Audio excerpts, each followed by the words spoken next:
Nosaltres ens ho prenem com un reconeixement, no? I estem totalment orgullosos d'entrar a formar part del col·lectiu Terra i Taula i poder potenciar i donar a conèixer el producte i la cuina del Baix Penedès al costat de tants artistes, no?, que tenim aquí en aquesta comarca. Aleix Mallofré s'incorpora a la Unió de Productors i Cuiners baixpenedesencs Terra i Taula.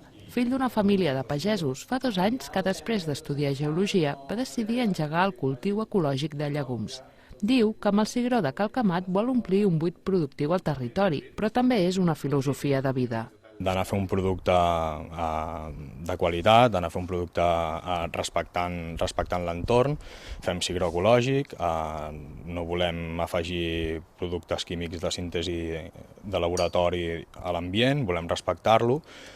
Volem també esdevenir un producte de proximitat. I per donar-li la benvinguda, la presentació de la 4ª temporada de Terra i Taula ha proposat 4 originals degustacions amb el cigró com ingredient estrella.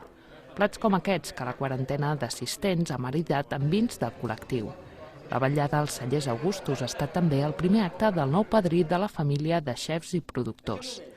El gastrònom i músic Pere Tàpies destaca que el pas que ha fet la cuina catalana en els darrers anys es deu, en bona part, a l'impuls de col·lectius joves com el que ara recolza públicament. Tenen bàsicament una funció que és la curiositat, perquè la curiositat vol dir coneixement i vol dir fer les coses bé.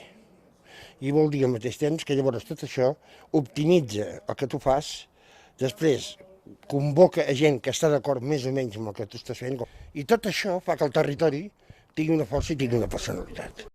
El vilanoví ha defensat també que calen més ponts entre el Baix Penedès i el Garraf. Sabem poc els uns dels altres, sabem poques coses.